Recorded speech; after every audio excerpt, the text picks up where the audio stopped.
Pasti pernah menghadapi situasi yang sulit di mana harus menentukan bagaimana cara merespon sesuatu yang terjadi di sekitar kita. Respon kita sangat penting karena bisa membawa dampak positif yang membangun atau sebaliknya, menimbulkan kerusakan dalam hubungan maupun diri kita sendiri. Pilihan kita dalam merespon tidak hanya mempengaruhi suasana hati, tapi juga masa depan kita dan orang-orang di sekitar. Teman-teman, saya mau tanya, awalnya sebelum di tempat ini ada nggak teman-teman yang dipaksa untuk kuliah di tempat ini? Sofi ada di sini nggak? Awalnya waktu orang tua memaksa teman Sofi di sini, reaksi atau respon teman gimana? Berat hati. Kalau Olive gimana? Respon waktu orang tua paksa di tempat ini. Saya dengar-dengar Olive dipaksa untuk datang ke tempat ini. Oh, terus gimana? Malahan bahagia? Oh, ya soalnya terhindar dari pekerjaan. Oke. Atau saya juga mau tanya sama adik-adik kami dari tingkat 1, gimana respon adik-adik waktu Pak Arom marahin karena lampu belum dimatiin? Sakit hati? Kecewa? Bulan lalu saya menghadapi masa yang sangat berat karena nenek saya meninggal. Peristiwa ini membuat saya merasa mati rasa, seolah-olah bingung harus merasakan dan bereaksi seperti apa terhadap kehilangan yang begitu dalam. Keadaan seperti ini memang wajar dirasakan oleh siapapun kita yang pernah kehilangan atau terluka. Saat momen seperti itu datang, pertanyaan pentingnya adalah bagaimana biasanya kita merespon. Apakah kita memilih untuk diam menahan semua perasaan, meluapkan amarah, atau justru merasa putus asa dan kehilangan harapan? Respon-respon ini sangat alami, namun penting bagi kita untuk menyadari bahwa bagaimana kita merespon akan membentuk proses pemulihan dan pertumbuhan kita ke depannya. Dalam firman Tuhan pagi ini, kita akan juga menemukan cerita yang sangat real tentang bagaimana seseorang merespon luka dan tantangan dalam hidupnya. Mari kita baca bersama dalam kitab Kejadian pasal 4 ayat 1-8, di mana kisah ini memperlihatkan respon yang penuh arti dari dua saudara, Kain dan Habel. Saya akan membacakan ayat ganjil. Bapak, Ibu, serta teman-teman dapat membacakan ayat genap secara bergantian. Saya memulainya. Kemudian manusia itu bersetubuh dengan Hawa istrinya dan mengandunglah perempuan itu lalu melahirkan Kain. Maka kata perempuan itu, aku telah mendapat seorang anak laki-laki dengan pertolongan Tuhan.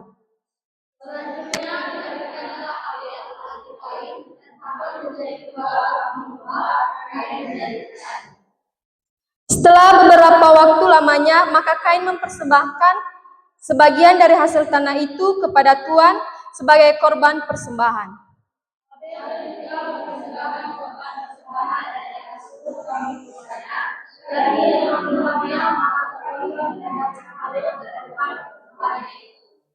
Tetapi Kain dan korban persembahannya tidak diidahkannya, lalu hati Kain menjadi sangat panas dan mukanya muram.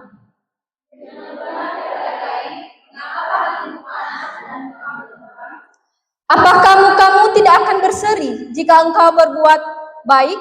Tetapi jika engkau tidak berbuat baik, dosa sudah mengintip di depan pintu, ia sangat menggoda engkau, tetapi engkau harus berkuasa atasnya.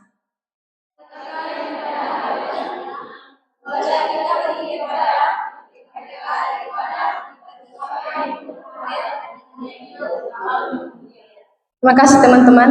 Setelah kita membaca kisah Kain dan Habel, mari kita pelajari lebih dalam bagaimana respon Tuhan terhadap Kain dan bagaimana respon Kain terhadap Tuhan. Kain mempersembahkan hasil tanah, Habel mempersembahkan anak sulung dari kambing dombanya.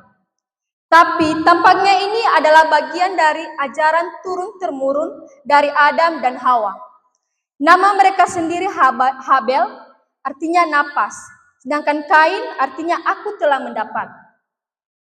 Nama ini mengandung makna yang mungkin mencerminkan kesadaran akan anugerah dan kerapuhan hidup. Beberapa penafsir juga mengatakan melihat ini sebagai ekspresi ketaatan kasih dan penghormatan kepada Tuhan.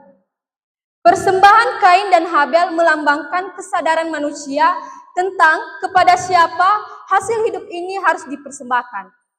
Mereka tidak hanya membawa hasil pekerjaan mereka, tetapi juga membawa pengakuan akan siapa yang layak menerimanya.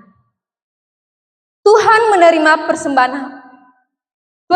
Habel dan persembahannya, tetapi menolak Kain dan persembahannya. Ini sangat menyakitkan ya teman-teman.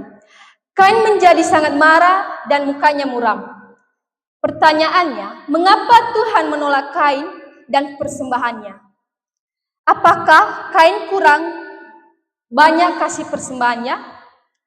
Ada yang juga menjelaskan persembahan yang Kain kasih sama Tuhan yaitu sayur yang busuk. Ada juga yang mengatakan Kain memberikan persembahannya kurang banyak. Dan ada juga yang mengatakan Kain tidak diidahkan dan begitu juga persembahannya karena korban itu bukan gambaran dari korban sejati, yang artinya tidak menggambarkan pengorbanan atau bayangan dari Yesus Kristus. Nah, ketika Tuhan mengetahui Kain marah, Tuhan mengajak Kain berkomunikasi. Mengapa Tuhan tetap mengajak Kain berkomunikasi? Seharusnya orang yang tidak dihiraukan, dipedulikan, tidak disukai, harusnya dicuekin. Ini malah diajak ngobrol. Apalagi Tuhan justru melindungi Kain. Ini adalah cerminan dari kasih karunia Allah yang panjang sabar bahkan terhadap orang berdosa. Seperti Yesus kepada Yudas masih diberi roti terakhir. Tuhan bertindak seperti Kristus, tidak langsung menghakimi, tapi mengundang pertobatan. Bapak, Ibu, dan teman-teman semuanya. Tetapi Kain yang terlanjur tersinggung, kecewa, sakit hati karena tindakan Tuhan, hatinya menjadi keras sehingga ia tidak mengindahkan apa yang Tuhan katakan. Ia tidak menghiraukan atau mempedulikan nasihat atau teguran dari Tuhan. Akhirnya yang terjadi kita bisa lihat ia membunuh adiknya. Bapak Ibu, kisah Kain dan Habel menunjukkan kepada arah akhir jiwa manusia. Persekutuan kekal atau keterpisahan abadi dari Allah. Habel lewat persembahan yang berkenang melambangkan jiwa yang hidup dalam iman, ketaatan, dan pengakuan akan Allah sebagai sumber hidup. Sebuah jiwa yang bergerak menunjuk kemuliaan atau yang dimaksud theosis. Sebaliknya, Kain adalah simbol dari jiwa yang menolak kasih karunia dan memilih jalannya sendiri, hingga akhirnya tercabut dari hadirat Allah. Kematian Habel tidak sia-sia seperti Kristus. Darahnya berseru di hadapan Allah dan menjadi bayangan dari pengharapan ekskatologis. Bapak Ibu, Ambroisius dari Milan mengatakan, Habel adalah gambaran dari jiwa yang benar, yang mati kepada dunia namun hidup bagi Allah. Habel meskipun dibunuh tidak binasa, ia telah mempersembahkan korban yang lebih baik, karena ia telah terlebih dahulu mempersembahkan hidupnya. Ambroisius menafsirkan kematian Habel bukan sebagai kekalahan, tetapi sebagai kenaikan jiwa menuju kemuliaan. Karena ia telah mempersembahkan tidak hanya dombanya, tetapi seluruh keberadaan dirinya kepada Allah. Bapak, Ibu, teman-teman semuanya, lalu bagaimana respon Tuhan terhadap kita? Dan bagaimana respon kita terhadap Tuhan? Kebenaran yang mengejutkan kita dalam kisah ini yaitu ketika ekspektasi kita tidak sesuai terhadap sesama, kita lebih memilih untuk menjauh. Saya ulangi lagi, ketika ekspektasi kita tidak sesuai terhadap sesama, kita lebih memilih untuk menjauh. Teman-teman, jujur saja, di zaman sekarang kita hidup dalam budaya yang mudah menyerah dalam hubungan. Ketika seseorang mengecewakan atau tidak memenuhi harapan kita, reaksi pertama yang muncul biasanya menjauh atau bahkan menolak. Misalnya, jika perilaku dosen yang kita harapkan adalah perhatian dan konsisten, tapi yang kita dapatkan justru malas mengajar atau acuh tak acuh. Bisa muncul perasaan kecewa yang sangat dalam. Rasa kecewa ini bisa berubah menjadi kebencian, malas belajar, bahkan keinginan untuk keluar dari kelas atau bahkan dari tempat ini. Situasi semacam ini sebenarnya bukan hanya soal dosa, tapi menggambarkan pola kita dalam menghadapi kekecewaan dalam berbagai relasi. Pacar selingkuh, kita blokir langsung agar tidak sakit hati. Sahabat ngomongin kita di belakang, kita langsung menjaga jarak. Teman sepelayanan yang tidak bertanggung jawab, kita lebih memilih untuk tidak lagi terlibat dengan mereka. Semua ini karena kita merasa terluka dan takut mengalami kekecewaan yang sama berulang kali. Begitu juga di gereja atau kampus atau komunitas lainnya. Ketika ekspektasi kita terhadap orang lain tidak terpenuhi, kita cenderung membanding-bandingkan dengan situasi orang lain yang kita anggap lebih baik. Ini membuat kita kehilangan rasa percaya dan akhirnya memilih untuk keluar dari lingkungan tersebut. Kita merasa di luar kita akan lebih baik lagi. Bapak, Ibu, dan teman-teman semuanya, yang kita lakukan ini sangat berbeda dengan tindakan Tuhan. Mungkin di antara kita banyak berpikir, saat Kain membawa persembahan tapi ditolak, buat kita itu mungkin seperti usaha yang tidak dihargai. Doa yang tidak dijawab, kerja keras rohani yang terasa sia-sia. Kain di kondisi yang kita pikirkan itu benar. Dia merasa kecewa, marah, dan dia merasa semua yang dia lakukan kepada Tuhan sia-sia. Tapi jika kita lihat ketika Allah menolak, Kain marah, tapi apa respon Tuhan ketika Kain meresponnya dengan marah? Apakah Tuhan mengabaikannya? Menghukumnya? Tuhan tidak mengabaikan, Tuhan tidak menghukum. Melainkan respon Tuhan tidak masuk akal.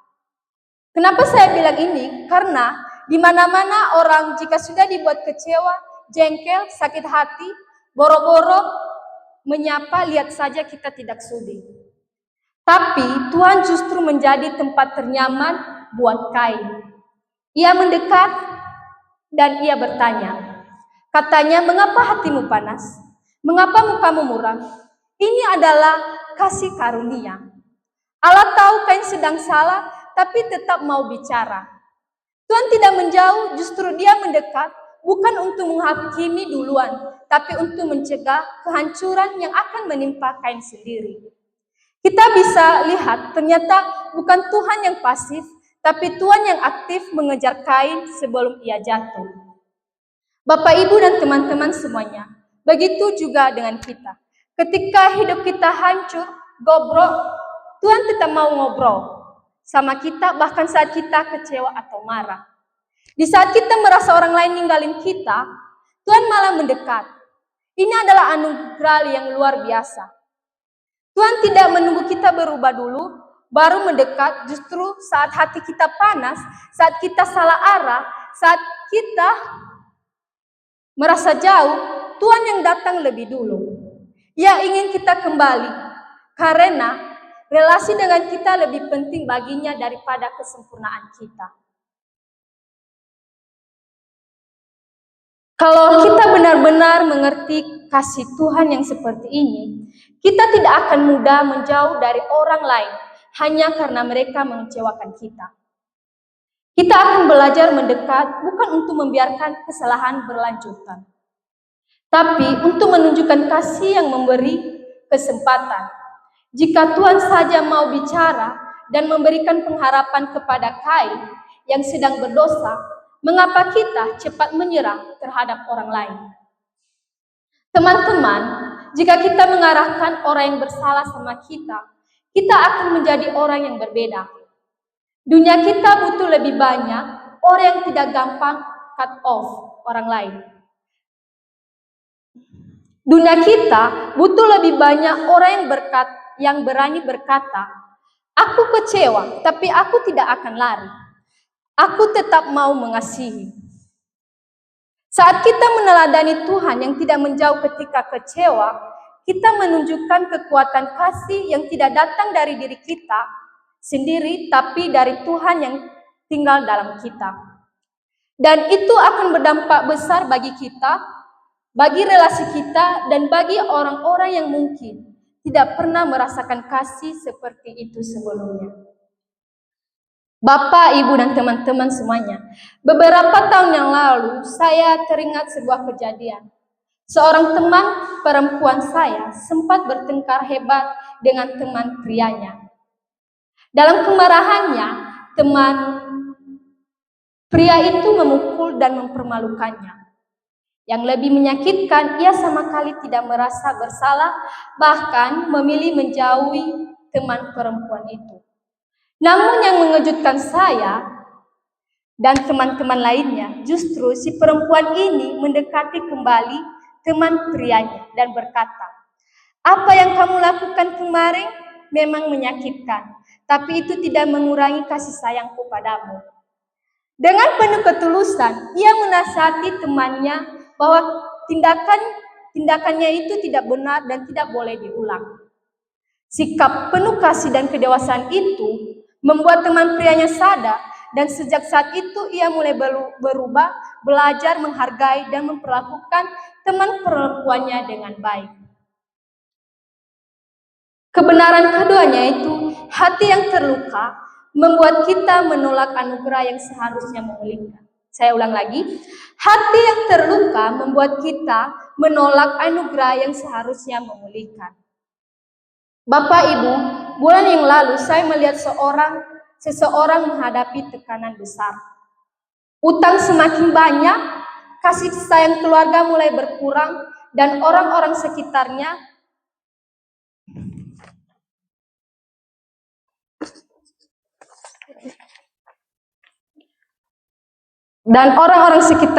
tidak menjadi tempat ternyaman baginya. Hal ini membuat dia mulai stres, cemas. Setiap hari rasa takut, gagal, dan kelelahan membuatnya sulit fokus.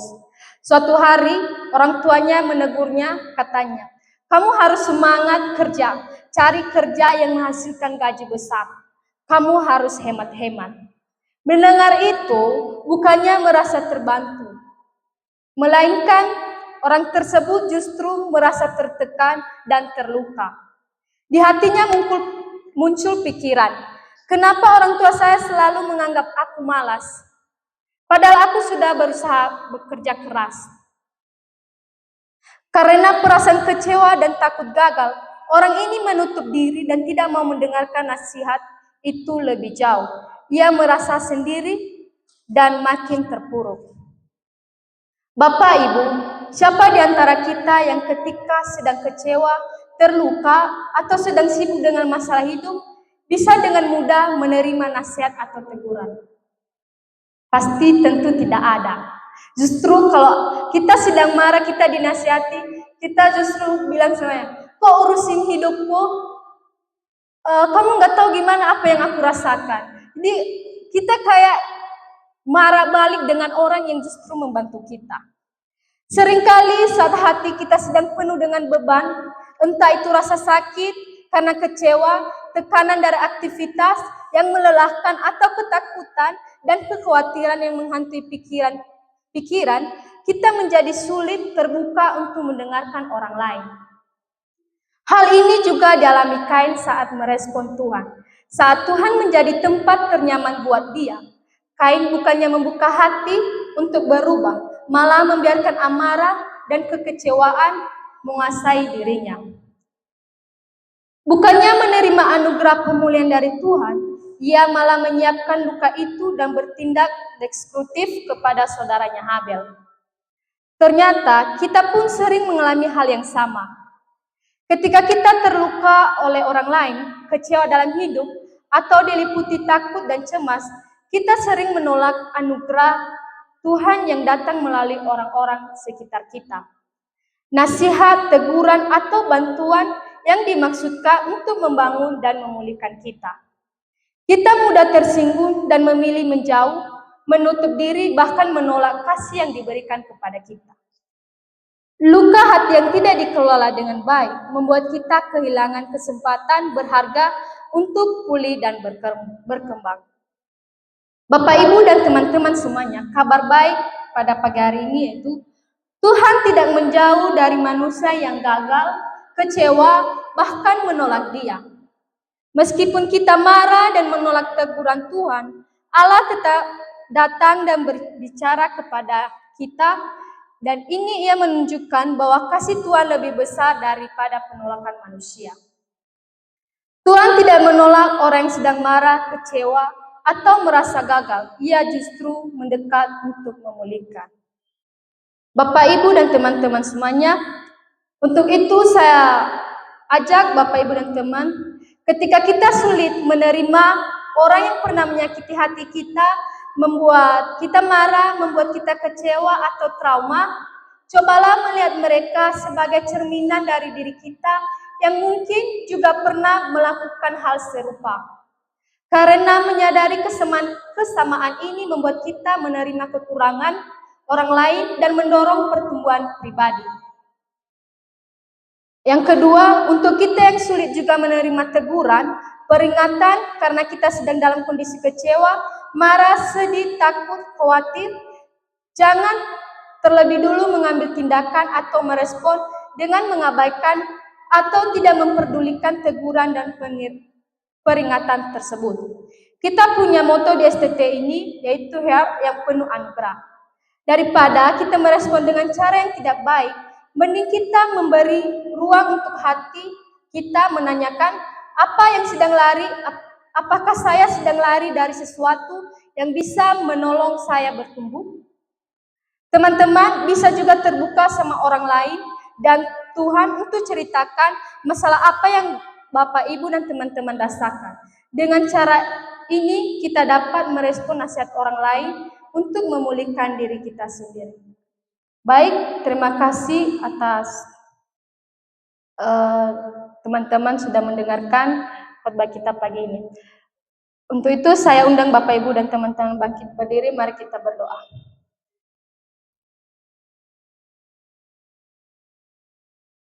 Tuhan Yesus, terima kasih Bapak atas kasih-Mu kepada kami dari awal hingga pertengahan ini. Bapak telah menjaga dan melindungi kami. Tuhan, kami sudah mendengarkan sebagian firman-Mu, ya Tuhan. Kami sudah mendengar kalau kami harus belajar untuk menerima teguran dari sesama kami, karena melalui teguran itu dapat membuat kami lebih baik dari kedepannya. Tuhan, inilah doa anak-Mu yang jauh dari kesempurnaan, kami landaskan melalui nama Yesus Kristus. Haleluya, amin.